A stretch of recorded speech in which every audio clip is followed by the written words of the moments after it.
چند روز پیش من رفته بودم آلکاتراز با یار رندوم. رفتم دو این قسمت این خونه خرابه ها هستش. رفتم با یکی فایت بدم، هر کاری کردم نمرد، آخرم مدیک زد.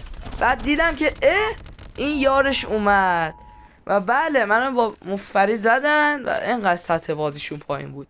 حالا ما ببینیم که آخر بازی چه اتفاقی براشون میفته و آیا میرن لابی یا نمیرن. خب اگر از گیم پلی من خوشتون اومد لایک و سابتون فراموش نشه و اگر دوست داشتینم یه کامنت مرمومی برای من بذارید تا نظر شما رو من بدونم.